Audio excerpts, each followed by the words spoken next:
one lottery ticket makes a big difference for our state students. And when I say big, I mean bigger than jackpot big. Since 2002, South Carolina students have benefited from more than $6 billion in lottery-funded scholarships and grants, including the Life, Hope, and Palmetto Fellow Scholarships. With every lottery play, you're supporting our students, and that adds up in a big way. That's why education is our middle name. Learn more at sceducationlottery.com/betteryou. Bienvenidos a Sonidos de Psicología, el podcast del Colegio Oficial de la Psicología de Madrid. Un espacio para entender la psicología y el mundo que nos rodea. Muy buenas, bienvenidos de nuevo, bienvenidos a nuestra ventana psicológica. Estamos aquí de nuevo en Sonidos de Psicología, un podcast del Colegio Oficial de la Psicología de Madrid, y venimos con un programa especial en el que vamos a hablar de dos conceptos que hemos querido unir. En algunos programas anteriores ya los hemos unido de cierta manera, y hoy vamos a profundizar. Salud mental y centros educativos. Tenemos con nosotros a José Antonio Luengo, nuestro decano. Te damos la bienvenida, José Antonio. ¿Qué tal? Encantado. Bien hallados. Bueno, hablando un poco de estos dos conceptos, ¿no? de su unión, partimos de un post en el blog de la psicología, en el que se habla un poco de esa salud mental y de los centros educativos, el valor de las estancias cortas. Bueno, efectivamente, cuando hablamos del concepto de salud mental, que es un concepto muy amplio y también muy polisémico, porque aunque todos más o menos llegaríamos a entender, a llegar a acuerdos, ¿no?, sobre lo que entendemos por salud y por lo que entendemos por mental, lo que es cierto es que cuando trazas el trazo fino y te pones a escribir sobre el tema y demás, pues, o empiezas a leer al respecto del asunto, te das cuenta de que no todos entendemos este concepto, no tanto de la misma manera, como que lo concentramos más en un espacio del amplio recorrido que hay en el propio concepto de salud, ¿no?, que va desde una salud poderosa, fuerte, saludable, a lo que podría ser la enfermedad en el sentido más amplio y inquietante del término. Bueno, ahí hay un amplio recorrido, ¿no? Cuando hablamos de salud mental, pues pasa un poco igual. Podemos estar hablando del malestar psicológico y emocional que forma parte de la vida, pero que evidentemente no te sitúa en un espacio de tranquilidad, de relajación, de visión optimista y positiva de las cosas, sino que te sitúa en una cierta inquietud, desasosiego, mayor o menor, sin que podamos hablar de trastorno. Y ahí es donde probablemente pues podamos estar más de acuerdo todos, ¿no? En el propio recorrido de la salud mental está la salud mental en el sentido positivo, tener una buena salud mental, en el sentido de bienestar y paz y tranquilidad y buenas relaciones interpersonales, sensación de vinculación con la vida, autoestima, autoconcepto positivos y demás. Y podemos hablar de salud mental en el sentido más negativo y duro del término, en el que hablaremos fundamentalmente de enfermedad. Cuando incorporamos la variable del centro educativo, estamos incorporando un elemento que es absolutamente sustantivo en la vida de todos nosotros y todas nosotras, que son todos los años que pasamos obligatoriamente en el sistema educativo y en centros educativos que tienen, bueno, unas responsabilidades, unas funciones, unos principios, unos valores que están regidos por el ordenamiento jurídico en esta materia, pero que no solo se refieren a lo que es el desarrollo y tratamiento de las disciplinas y de las asignaturas y de los procesos de enseñanza y aprendizaje, sino que también tienen que ver, lógicamente, la vida en un centro educativo, en el sistema educativo, tiene que ver con la vida de las personas, cómo nos relacionamos, cómo aprendemos a convivir, cómo aprendemos a situarnos ante la vida, ante los demás, a generar ese desarrollo de nuestra personalidad. Y hay que tener en cuenta que todos los niños, las niñas, los adolescentes pasan, algunos ya hemos pasado, lógicamente, pues muchos años en un centro educativo al menos ahora, desde los 3, cuasi obligatoriamente, porque la enseñanza obligatoria empieza a los 6, pero prácticamente tenemos el 100% de los niños escolarizados en 3 años hasta los 16, 18 años, 6-7 horas al día durante casi 180 días al año. Esto da razón de lo importante que es tener en consideración la vida de las personas, la vida del alumnado, también por supuesto de los otros agentes, de los otros miembros de la comunidad educativa, como son los profesores, profesoras, los progenitores, pero estamos hablando aquí del alumnado, para tener en consideración que un alumno no es un ser al que se introduce en un aula para que aprenda una asignatura, sino que es un ser humano cargado de emociones, de sentimientos, de afectos, de vidas, de 1000 vidas, ¿no? que casi se cuentan por los segundos que discurren en tu existencia, que lógicamente pues tienen un sello fundamental en cómo te orientas, cómo te relacionas, cómo te ves y por lo tanto cómo respondes a las circunstancias de la vida y cómo gestionas todas las experiencias que vas teniendo. Y ahí el que los centros educativos consideren la salud mental como un elemento importante a la hora de elaborar sus proyectos, sus planes, sus maneras de generar convivencia en esa comunidad educativa, pues lo consideramos especialmente importante y más después de los 2 añitos que llevamos viviendo una experiencia tan dolorosa y traumática. Claro, porque ahora vamos a ir a ese link, ¿no? Esa unión que hay entre los centros educativos y la salud mental, los trabajos que se están haciendo en ese sentido, pero aprovechando que, antes de meternos ya en materia, aprovechando que eres un experto en esto, vemos en el post, ¿no? Circunstancias extraordinarias, ¿no? Que afectan a la salud mental. Estamos inundados de noticias, ¿no? Que hablan de la pandemia, los efectos de la pandemia en niños, adolescentes. ¿Se observan ya, estos efectos de la salud mental de los niños adolescentes? Sí, se han observado casi desde el primer día. Y esto, algunos tuvimos la oportunidad de desarrollar alguna iniciativa en esta materia, ¿no? En relación sobre todo con alertar a la sociedad, a la población en general, de lo que estaba pasando con la infancia y la adolescencia ya durante los 3-4 meses del confinamiento y posteriormente. Pero desde el primer día se evidenciaron circunstancias que generaban, lógicamente, incomodidades en la vida de niños y niñas aún inmaduros, sin capacidad para comprender lo que estaba pasando, sin capacidad en muchas ocasiones, para poder dialogar sobre ello, para poder comprender el alcance de lo que se vivía. En el momento en que los niños se incorporan a la escuela, que por cierto se incorporan en un septiembre complejo, muy, muy difícil, con cantidad de informaciones que se vertían diariamente y con las que nos desayunábamos cada día, que hacían ver que esto iba a ser un fracaso, que íbamos a colapsar, que los centros iban a tener que cerrar, las mascarillas, el profesorado y los equipos directivos hicieron un papel increíble en este septiembre, octubre, principio de curso después del confinamiento, ¿no? Después de esa primera fase de la pandemia. Y ya desde ese momento ya se observó cómo hubo numerosas investigaciones que fueron poniendo negro sobre blanco al respecto del tema y evidenciando que trastornos relacionados con la ansiedad, con la aparición de miedos, con trastornos del estado de ánimo incipientes, evidentemente iban apareciendo en el día a día del comportamiento de nuestros niños, niñas y adolescentes. Y todo esto pues ha ido a más, se ha ido evidenciando cada vez de una manera más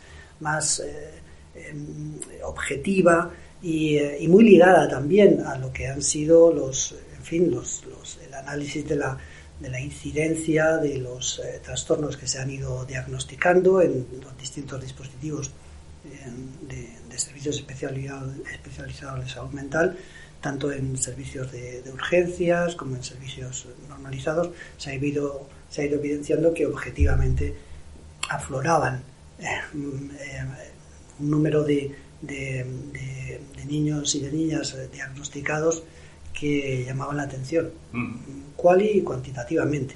Era un fenómeno que preocupaba, pero que estaba muy relacionado, lógicamente, con lo que se había vivido. El impacto dio fuerte, castigó de una manera significativa a las poblaciones más vulnerables, y dentro de las más vulnerables están nuestros pequeños, ¿no?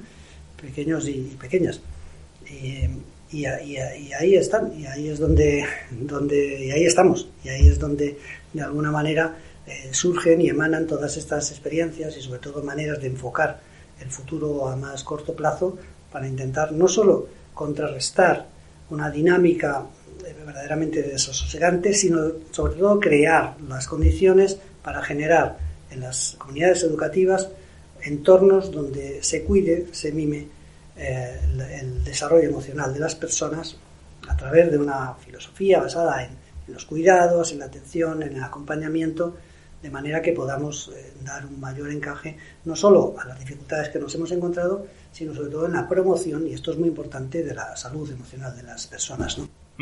Claro, y enseguida vamos a ir también a ver, digamos, ese tipo de tanto de trastornos, ¿no? A lo mejor, o digamos, ese tipo de problemáticas, ¿no? Que nos podemos encontrar, esa gestión, ¿no? De las emociones, prevención, detección.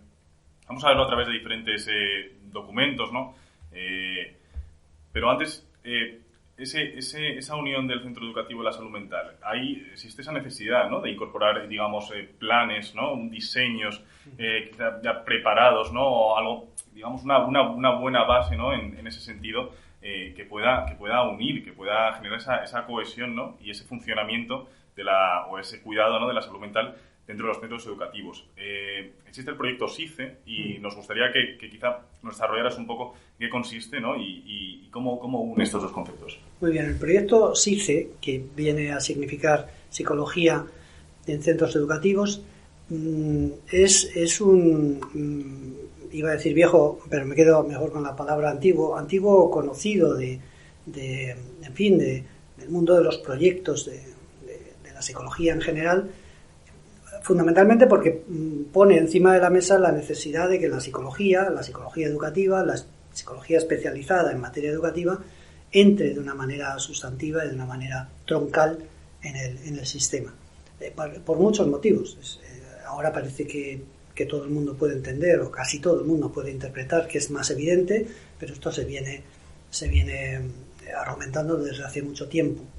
Y bueno, forma parte de un proyecto que nace desde el Consejo General de la Psicología de España, a través de Psicofundación, y que se va a desarrollar en distintas comunidades autónomas que han conseguido tramar conjuntamente, bien con centros educativos independientemente, o bien, como es nuestro caso, a través de un convenio específico con la Consejería de Educación, universidades, ciencia y portavocía, pues el desarrollo de un proyecto de investigación y de intervención en materia de prevención y detección de desajustes emocionales en el alumnado.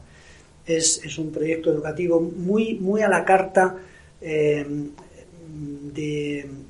llamo proyecto educativo porque forma parte de una visión de cómo la psicología debe entrar en la educación por la vía del desarrollo de un plan basado en la investigación, pero que toma muchos elementos de lo que fue el proyecto SICAP, que no dejaba de ser también un ensayo clínico que permitía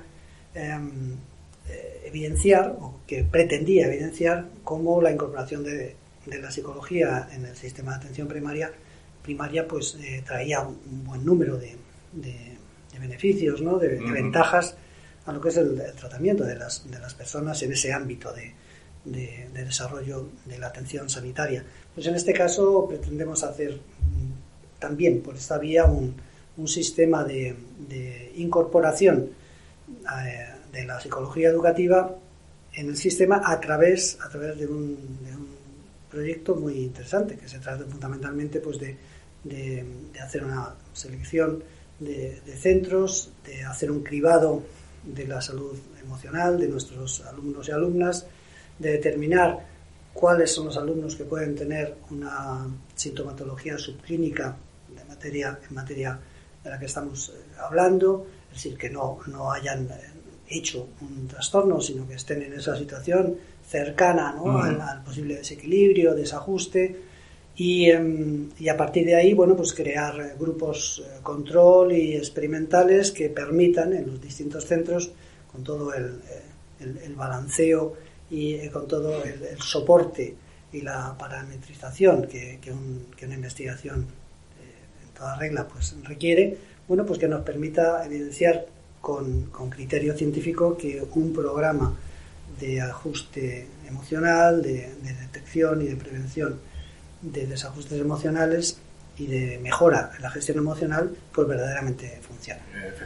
Y la idea sería, lógicamente, a través de todos los datos que van a ir recabándose, por supuesto de nuestra comunidad, pero de otras comunidades autónomas, tener una muestra suficiente que permita evidenciar si en ese contexto, en ese escenario de chicos y chicas con sintomatología subclínica en esta materia de desarrollo emocional, pues la aplicación de un programa específico pues verdaderamente mejora sus condiciones, mejora su percepción del bienestar y por lo tanto nos permite trazar una línea directa que favorezca en este caso la recomendación del uso de este tipo de programas y también de la incorporación de especialistas, en este caso los psicólogos educativos, psicólogos y psicólogas educativas para su implementación. Qué importante y qué necesario, ¿no? Buscar esa evidencia, ¿no? de cómo se puede abordar este tipo de problemáticas desde la psicología en este caso, ¿no? Para continuar hablando, también nos gustaría apelar a una guía, ¿no? Hablamos sobre ese marco, una guía que es la prevención y detección de los desajustes y trastornos emocionales del alumnado, una guía y recursos para la elaboración de planes en los centros educativos, ¿no? También la consejería, ¿no? de Educación, Universidades, Ciencia y Portavocía. Y en el marco de esa guía encontramos muchas cosas interesantes, pero quizá cosas que no conocemos tanto o que no manejamos, porque digamos hay mucha información o quizás se habla de demasiadas cosas a la vez, ¿no? Pero, por ejemplo, ¿qué tipo de trastornos nos podemos encontrar en la niñez o en la adolescencia cuando hablamos de estos trastornos emocionales o ¿no? Como dice la guía? O ¿cuáles son esas señales de alarma, quizá, tanto como para padres, profesores o incluso compañeros, ¿no? que también están conviviendo, ¿no? en esas aulas?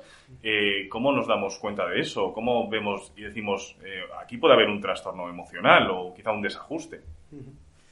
Sí, lo que nosotros estamos viendo, pero desde antes de la pandemia, es cómo se van incrementando de una manera sensible los casos en los que el profesorado o bien las familias detecta que sus hijos están pasando por situaciones muy inquietantes desde el punto de vista emocional. Podríamos decir, ¿no? Como el otro día, por ejemplo, en un programa de televisión que me pareció muy interesante, hablaban de la edad de la adolescencia actual como la edad de la ansiedad, ¿no? Yo le llamaría la edad del agobio. Es una de las palabras que más utilizan nuestros chicos y chicas cuando hacemos referencia en distintos talleres y momentos en los que conversamos con ellos sobre cómo nos sentimos en la vida, cómo interpretamos las cosas, cómo nos relacionamos con nuestros compañeros, compañeras, con nuestros padres, cómo vemos el futuro y demás. Lo que nosotros estamos viendo es que, sin hablar de patología, sin hablar de trastorno, que evidentemente tiene un escenario de abordaje y de tratamiento pues, muy asentado en lo que son los principios esenciales de nuestro Sistema Nacional de Salud y los servicios especializados de salud mental. Ahí están nuestros compañeros y compañeras, psicólogos especialistas en psicología clínica, psicólogas clínicas, que son los que están haciendo ese trabajo fantástico en los distintos dispositivos.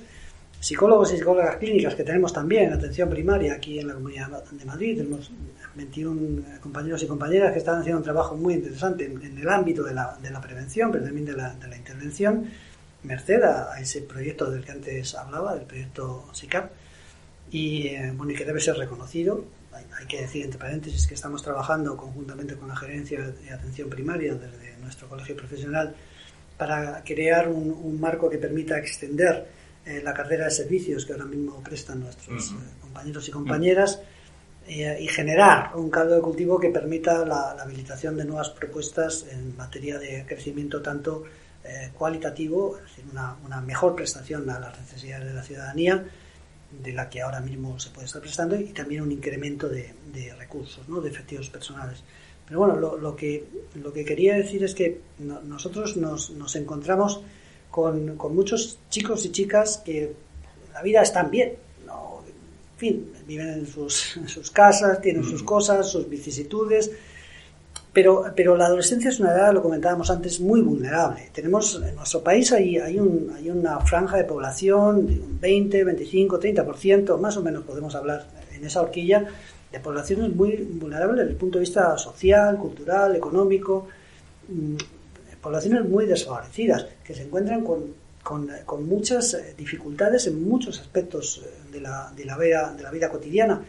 Y ahí, en ese contexto poblacional, en esa franja etaria y poblacional, se concentran muchos daños, muchos impactos cuando por ejemplo, percibimos evaluamos o analizamos las experiencias adversas que han vivido en la infancia y cómo eso ha ido configurando una especial manera de estar en la vida, ¿no? O los determinantes sociales de la salud, todo estos dos constructos, ¿no? Las experiencias adversas en la infancia, los determinantes sociales de la salud, nos muestran que hay una población en nuestro país que requiere de una atención específica, aunque aparentemente su salud emocional esté desarrollándose en unos parámetros que podríamos considerar normalizados, ¿no? Pero todos sabemos que se manejan muchos de estos chicos y chicas en un complejo equilibrio. Pero no podemos referenciar esta situación de desequilibrio o de equilibrio inestable del que estamos hablando exclusivamente en estas poblaciones. Hay población, bueno, pues de clases medias, chicos y chicas, de clases medias, incluso de clases elevadas, con alto poder adquisitivo de sus familias y demás, que tienen otras problemáticas. Pero lo que es cierto es que vivimos en una sociedad donde el difícil equilibrio entre bienestar, malestar emocional se quiebra con mucha facilidad hacia el malestar. Bueno, esto puede estar relacionado con muchos factores que los sociólogos podrán explicarnos, ¿no? Pero que desde la psicología social también pueden tener algún marco de interpretación, ¿no? Bueno, vivimos hoy en un contexto donde observamos con mucha facilidad que la población infanto-adolescente, ya digo que hace crack, quiebra desde el punto de vista de la gestión emocional con cierta facilidad ante las adversidades que la vida les plantea. Y sin embargo nos encontramos con una organización social, con un marco, con un contexto, con un tejido cultural que presiona de una manera muy significativa para el éxito, para el alcanzar el máximo nivel de jerarquía en los grupos de iguales, la comparación permanente con otros compañeros, compañeras, los cánones estéticos, la sociedad de la imagen, de la que ya nos hablaba Guy Debord en el siglo XX, en los años 60. Es decir, estamos hablando de que hoy en día, desde hace 15 años para acá, la infancia y la adolescencia está sometida a una presión por cómo ser, cómo estar, cómo aparentar y cómo vivir, que probablemente nunca en la historia se haya podido evidenciar. Y estos dos factores, una cierta la incorporación de una manera de entender la educación de la infancia y de la adolescencia basada en el encapsulamiento, ¿no? En fin, que no vivan situaciones traumáticas, porque esto puede hacerles daño, puede dañar su autoestima, su identidad, su autoconcepto. Esto unido a la presión terrible que hay, que es muy paradójico, para ser el mejor, para ser el más guapo, la más guapa, la que mejor tipo tenga. Estas son las cosas que nos dicen ellos. O sea, la presión de los likes en redes sociales es tremenda, muy, muy significativa. Y muchos de nuestros niños y niñas viven esta tensión y esta presión sin la posibilidad de de generar un contexto de diálogo y de conversación sobre lo que están viviendo y sintiendo que les permita, bueno, pues reconocer lo que les está pasando y por lo tanto afrontarlo y confrontarlo mejor. Pocas conversaciones con los padres y con las madres, mucha conversación con los chicos y con las chicas y mucha conversación con los contenidos a los que accedes de manera libre y normalmente en solitario a través de Internet. Bueno, este es un cóctel sinceramente peligroso. Y lo podremos decir más alto, pero no más claro. No estamos en un buen momento. Por eso es muy importante, y termino, perdonadme que me he extendido mucho, que en los centros educativos, a los centros educativos, mejor dicho, se les proporcione un estatus con recursos, con posibilidades organizativas, con autonomía, que les permita adueñarse de una nueva manera de concebir lo que es la enseñanza, los procesos de enseñanza y aprendizaje, mucho más del siglo XXI que del siglo XIX, porque es que si miramos atrás no hemos evolucionado demasiado. De verdad que las tecnologías han entrado en las escuelas y demás, pero estamos muy alejados de lo que probablemente necesite la población infantoadolescente para crecer de una manera saludable. Y nuestros chicos y chicas, lo he dicho antes, pasan muchos días al año, muchas horas en el centro educativo, para que no tomemos en consideración lo importante que es generar buenos contextos para elaborar proyectos donde la prevención del desajuste emocional, la promoción del bienestar emocional y la detección del trastorno, pues sea un objetivo claro y taxativo y sustantivo en el marco de los proyectos de centro. Estás escuchando Sonidos de Psicología, un podcast del Colegio Oficial de la Psicología de Madrid.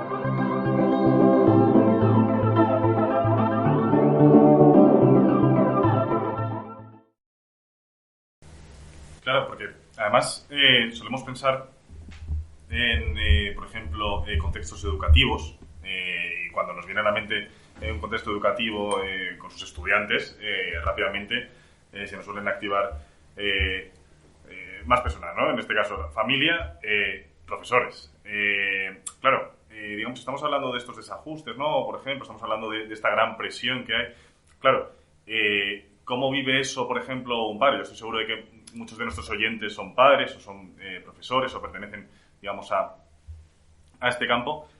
Por ejemplo, las familias, abordando estas situaciones, ¿qué papel adoptamos? ¿Dónde buscamos información?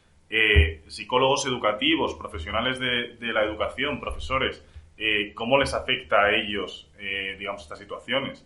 ¿Estos planes también tienen en cuenta eso? ¿También, quiero decir, contemplan estas situaciones? Sí, es una consideración la que haces absolutamente oportuna. Cuando estamos hablando de planes, estamos hablando de planes para la comunidad y, por lo tanto, para todos sus miembros, para la comunidad educativa en todo su conjunto. Estamos hablando de proyectos donde se desarrollen, se planteen primero unos objetivos para todos y para todas, adultos y menores de edad, chicos y chicas, y por lo tanto pongan en juego actividades para el profesorado, para las familias y para el alumnado. Y en algunas ocasiones actividades incluso maridadas, que permitan a los tres colectivos hablar, dialogar y demás, porque esto es especialmente importante, la observación que tú haces. Es decir, uno de los grandes problemas que tenemos en general con los programas que hay de gestión emocional o de educación emocional en el mercado es que pensamos que lo que tenemos que hacer es meternos en un aula y desarrollar talleres con los chicos y con las chicas. Hemos sabido que funciona, pues relativamente, como todas aquellas actividades que se basan en la idea de que yo transfiero una información porque yo sé y los otros no saben. Bueno, sí, genero diálogo, conversación y demás, pero aquí estamos hablando de algo que tiene que ser mucho más consistente. Es decir, estos planes tienen que estar elaborados por la comunidad educativa, los padres, madres, las familias tienen que saber cuáles son los objetivos, tienen que poder opinar, tienen que poder aportar, el claustro también y el alumnado. Y en ese en fin, conjunto de intereses, de perspectivas, de maneras de ver la vida, encontrar las claves que nos permitan hablar, dialogar, pensar y debatir conjuntamente sobre lo que es el bienestar, sobre cómo podemos estar mejor en la vida, cuál es el papel que tengo. Antes me preguntabas también estas señales de alarma, ¿no?, que profesorado, padres y madres podemos ver. Pues estamos hablando en general de situaciones que llegan a los centros por parte de los progenitores o que son detectadas por el profesorado, ligadas a la idea de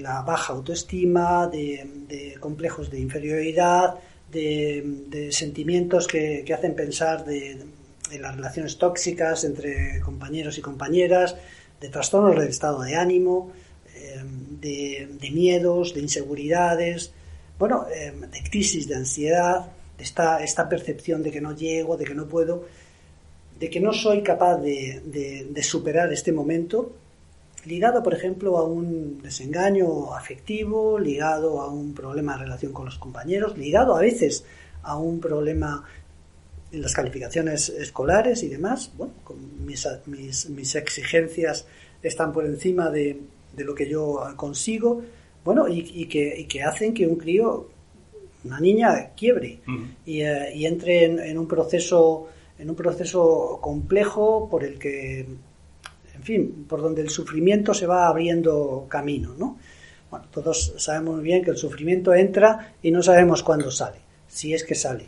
Y es en esos momentos cuando empieza a entrar, cuando tenemos que detectar rápidamente, generar buenos contextos de autocuidado y de cuidado y manejar estos principios de promoción del bienestar. Porque el malestar va a estar presente en la vida de todos ellos. Y este es un elemento que las familias deberíamos tener muy claramente instaurado en nuestros modelos educativos, ¿no? Hay que enseñarles a afrontar y a confrontar las situaciones complejas, sabiendo que te vas a ir a la cama un día llorando, que lo vas a pasar mal, pero que al día siguiente amanece y que puedes volver a encontrar claves de relación que te hacen crecer, claves de relación interpersonal, de interpretación de lo que te ha pasado, que sin perjuicio de que pueden hacerte sufrir durante un tiempo, te hacen percibir la realidad con mayor madurez pasado un tiempo. Esto es un elemento fundamental. Y ahí es donde tenemos, yo creo, que un papel fundamental. Cuando hablamos de planes, estamos hablando planes de rango y de variante comunitaria. Y cuanta más comunitaria sean estas variantes de desarrollo, de actividad, de programación de recursos y demás, incorporando, por ejemplo, a las actividades municipales, incorporando a las actividades de organizaciones o asociaciones de barrio, etcétera, pues mucho más nos acercaremos a nuestro objetivo. Qué interesante, porque además hemos hablado de por supuesto, de los estudiantes, ¿no? De padres, de familia también. Hemos hablado de los centros educativos, ¿no? No te vamos a retener mucho más, José Antonio. Además, ya vamos hacia la parte final del programa, pero queremos aprovechar para hablar de una problemática que nos preocupa mucho, por supuesto, desde el Colegio Oficial de la Psicología de Madrid, desde Sonidos de Psicología, y que le preocupa mucho a la sociedad actualmente, es el suicidio. Aquí, por ejemplo, en Sonidos de Psicología, ¿no? Y desde el colegio con digamos, ese plan, ¿no? Ese proyecto de Hablemos de Suicidio, ¿no? Donde se visibilizó muchos datos, autores vinieron, ¿no? También a contar, digamos, esas investigaciones y profesionales de la psicología, ¿no? Segunda causa principal de muerte entre los 15 y los 29 años en todo el mundo. Un número de muertes por suicidio al año que es verdaderamente aterrador. Ha subido mucho, digamos, la incidencia, ¿no? De este fenómeno entre los 15 y los 19 años. Pero, ¿dónde estamos? ¿Qué hay tabú? ¿Hay efecto contagio? ¿Por qué ahora hay avalancha de noticias? ¿Dónde nos situamos ahora respecto a este tema? Por un lado, porque es importante, porque es necesario hablar del suicidio. Y por otro lado, ¿cómo trabaja el psicólogo educativo en esta problemática? ¿Cómo se aborda desde estos planes, ¿no? Desde esta guía, por ejemplo, ¿no? Digamos, esta esta segunda guía de elaboración de planes y protocolos que hace más, por ejemplo, más referencia, ¿no?, a situación de riesgo, ¿no?, relacionadas con el comportamiento suicida. Sí, los centros educativos se enfrentan hoy en día a tratar, como hemos dicho, con la prevención y detección de desajustes muy basales, ¿no?, de emocionales y psicológicos, pero se enfrenta también a casos muchos más graves, ¿no?, como puedan ser chicos y chicas que están escolarizados en el centro y que han tenido tentativas de suicidio. En algunas ocasiones, estas tentativas que vienen a denominarse conceptualmente como parasuicidios, o en fin, o conductas pues un tanto torpes que no concluyen con el objetivo aparentemente inicialmente previsto por el chico o la chica, ¿no? Pero lo que es cierto es que nos enfrentamos hoy en día a un incremento en la detección de estas situaciones. Aquí hay que decir que hay más casos, pero lo mismo que pasa con las autolesiones, hay más casos, detectamos más casos, pero esto no significa que todos estos casos sean nuevos. Hay algunos de estos casos que ya existían y que ahora están aflorando. Hoy en día hablar de mis problemas, hablar de mi situación, cuando trato este concepto de la salud mental, bueno, afortunadamente pues se ha hecho mucho más expansivo. Somos más abiertos para hablar de nuestras cosas. Hoy en día ponemos un micrófono en la calle a la gente y la gente habla de sus problemas. Esto hace nada era absolutamente impensable. Es decir, pero sí es verdad que si nosotros miramos incidencia y miramos el número de demandas de atención en las urgencias hospitalarias psiquiátricas de la población infantil adolescente y tal, pues vemos un incremento. En los centros educativos también ocurre. Estamos viendo más casos de los que veíamos antes. Pero lo que es evidente es que todo lo que tiene que ver con la idea de la muerte, los pensamientos sobre la muerte están muy presentes en la adolescencia. Pero esto siempre ocurrió. En vuestra adolescencia esto pasaba, en la mía también pasaba, se nos olvida. Afortunadamente se nos olvida, pero estuvo. La investigación que hay al respecto, y investigación por supuesto en nuestro entorno geográfico, pero también en nuestro país, lo marca clarísimamente, ¿no? Como hay un porcentaje muy importante, cercano a 1 de cada 4, en el que al menos una vez en el último mes la idea de la muerte ha rondado la mente de un adolescente o de un preadolescente. Esto es así. Pero bueno, esto no debe alarmarnos especialmente, porque forma parte de un momento en la vida en el que el afrontamiento de la frustración, del dolor, de lo que nos sale mal, de aquello que no conseguimos y queríamos conseguir y demás, de la comparación con los demás, pues en muchas ocasiones te lleva a estos pensamientos un tanto derrotistas y muy autodestructivos. Pero afortunadamente los niños tienen muchos procesos de vinculación con sus compañeros, compañeras, con sus familias y también de vinculación con proyectos personales que les hacen tirar hacia adelante de manera absolutamente constructiva, por supuesto, ¿no? Pero lo que es una evidencia es que nos los estamos encontrando. Ese documento del que has hablado fundamentalmente lo que hace es preparar a un centro educativo para saber cómo puede elaborar un plan de acompañamiento, protección, cuidado y supervisión de un alumno que se encuentra en estas situaciones. Porque este alumno que ha pasado, por ejemplo, por una hospitalización de 10, 15 días después de un intento autolítico y vuelve al centro, requiere de una atención absolutamente individual. Lógicamente con el cuidado en el tratamiento de los datos, en la privacidad, para que se evite el estigma, etcétera, etcétera. Pero si nos vamos y hacemos una mirada más amplia, la idea de hay que hablar del suicidio, claro que hay que hablar del suicidio, pero hablar del suicidio no significa estar todo el día poniendo el fenómeno del suicidio encima de la mesa de las personas. Hablar del suicidio significa abordar el cómo tratarlo en los medios de comunicación, de cómo tratarlo en el marco de la sensibilización de las campañas a la ciudadanía, por ejemplo, de cómo tratarlo en los debates parlamentarios, de cómo abordarlo cuando hay un suicidio de una persona famosa, por ejemplo. Ahí la Organización Mundial de la Salud y numerosas sociedades científicas y expertos ya dicen lo que hay que hacer y lo que no hay que hacer. Pero es cierto que cuando hablamos de las autolesiones, por ejemplo, las autolesiones no suicidas, que son muy frecuentes en en los preadolescentes y adolescentes, pues hay un fenómeno de contagio. Ellos se cuentan las cosas, entran en páginas, ellos se autoconvencen de que van a mejorar su situación emocional, personal, haciéndose daño, porque cuando uno se hace daño físico, el daño emocional parece como que se reduce. Bueno, pero hay efecto contagio, pues es indudable. Pero hablar del suicidio significa afrontar el suicidio como una realidad que emana, surge y aflora cuando hay un sufrimiento dramático mantenido en el tiempo que lleva a la desesperanza y a la desvinculación.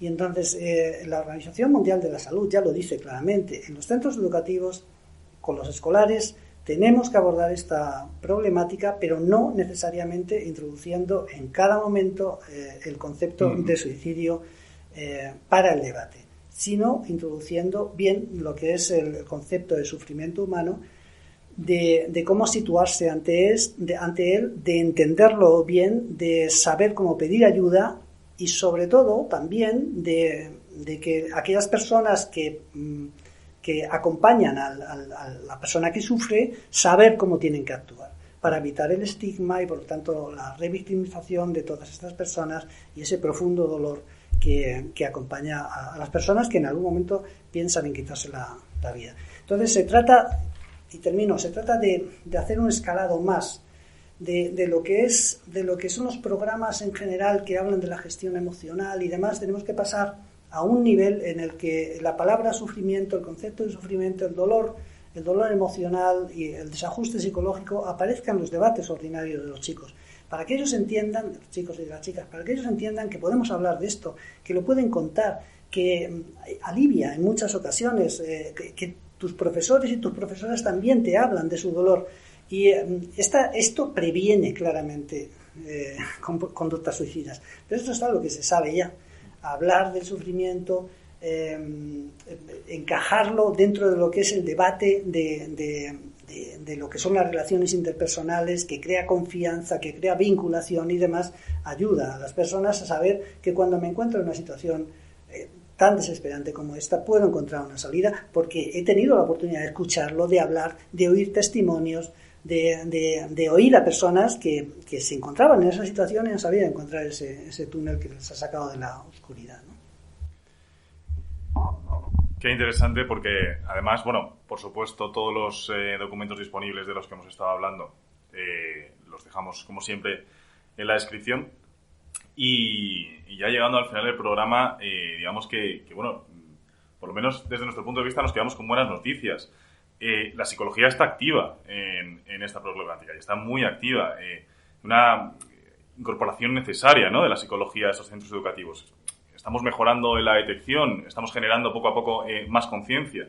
Estos planes y guías, ¿no?, tan necesarios y ese trabajo, ¿no?, de acumulación de evidencia para avanzar en este sentido, ¿no? Y, por supuesto, este último tema de esa información, ¿no?, acerca del suicidio y esa aceptación, ¿no?, también del sufrimiento como parte de la vida, ¿no?, y más en estas etapas, ¿no?, de la vida tan digamos, tan confusas o de tanto agobio como estabas comentando tú, ¿no? Sí, si yo pudiera decir, Álvaro, si me permitís, 3 o 4 ideas muy rápidas. Una de ellas tiene que ver con la presencia de la psicología. Cuando hablamos de la presencia de nuestra profesión en los centros educativos, estamos hablando de ese sello que es el que da la experiencia en psicología educativa. No estamos hablando, en los centros educativos no hay que hacer terapia, no estamos hablando de incorporar un sistema, un dispositivo que tiene que estar en los aledaños, en los servicios especializados para atender las situaciones más importantes de enfermedad. Estamos hablando de lo que es la prevención, del trabajo cotidiano, de lo que es el trabajo con los chicos, detección, prevención, derivación, el trabajo con el profesorado, con las familias, en muchos aspectos de los que hemos estado hablando. La segunda consideración que podría hacer en cuanto a la psicología educativa tiene que ver con el hecho de que desde el Consejo estamos trabajando, nuestro Consejo General de la Psicología de España, estamos trabajando con el Ministerio de Educación y de Formación Profesional para ver si conseguimos lo que nosotros consideramos indispensable, que es la creación de una especialidad en el cuerpo de profesores de enseñanza secundaria que sea la de orientación psicológica o de psicología educativa. Esto Esto allanaría de una manera a la que solo se pudiera tener acceso, lógicamente, desde el grado o licenciatura en psicología y preferentemente con el máster de psicología educativa, que entendemos que debería ser profesionalizante. Esto daría marcadamente un sello de calidad al sistema educativo. Y luego decir algo, ahora que no nos están oyendo. Vuelvo a decir algo que decía al principio. Mi aplauso más profundo, sincero y cariñoso al profesorado por todo lo que ha hecho durante estos 2 años. ¿Que han cometido errores? Pues como los cometemos todos, pero los centros educativos han permanecido abiertos. Tendría que ver la gente lo que han sido estos, ya casi 2 años, ahora en el mes de marzo, de trabajo en estos meses de invierno, de un frío tremendo con las ventanas y las puertas abiertas, con las mascarillas, y los chicos y las chicas ahí con su trabajo cotidiano, aprendiendo, enseñando, viviendo. Han mantenido sinceramente al país. Si los centros educativos hubieran colapsado, no sé qué hubiera pasado. Y no han sido suficientemente reconocidos. Y una última consideración en relación con papás y mamás. Alguno que me pueda estar oyendo, yo no soy de los que va por la vida diciendo que la culpa la tienen los padres y las madres. En muchas ocasiones, casi siempre, hacemos lo que podemos. Pero sí es verdad que tenemos que ser muy diligentes en algunos aspectos. Y es, ¿qué tiempo pasamos con ellos? ¿Cuál es el modelo educativo que estamos generando? ¿Qué marco de supervisión estamos poniendo en juego? Los tiempos de dedicación de nuestros chicas a las tecnologías de la información, las actividades que hacemos en el entorno familiar, los tiempos de calidad. Todas estas son cuestiones absolutamente indispensables en general siempre en lo que son las relaciones entre padres e hijos, pero en este momento histórico mucho más. Y ahí, lógicamente, tanto el profesorado como la psicología educativa pues puede aportar mucha información de asesoramiento y orientación en el contexto de los sistemas educativos reglados.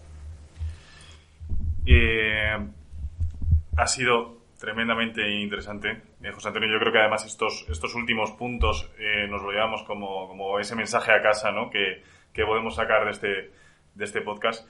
Te queremos agradecer que te hayas sumado con nosotros a La Ventana, Sonidos de Psicología. Un privilegio haber contado contigo y con tus explicaciones, y nos quedamos con todo este aprendizaje, ¿no? acerca de psicología educativa y esa salud mental en nuestros niños y adolescentes. Muchas gracias, José Antonio. Muy bien, pues muchas gracias a vosotros, Julio y Álvaro, por vuestra calidez y sobre todo pues acogida. Así que encantado de estar con vosotros. Muchas gracias, Julio, José Antonio. Esperamos que hayas disfrutado de nuestro podcast. Puedes acceder a todos los contenidos a través de iVoox, Spotify, Apple Podcast, Google Podcast, canal YouTube y en la web del Colegio Oficial de la Psicología de Madrid. Te esperamos en el próximo episodio de Sonidos de Psicología. One lottery ticket makes a big difference for our state students. And when I say big, I mean bigger than jackpot big. Since 2002, South Carolina students have benefited from more than $6 billion in lottery-funded scholarships and grants, including the Life, Hope, and Palmetto Fellow Scholarships. With every lottery play, you're supporting our students, and that adds up in a big way. That's why education is our middle name. Learn more at sceducationlottery.com/betteryou.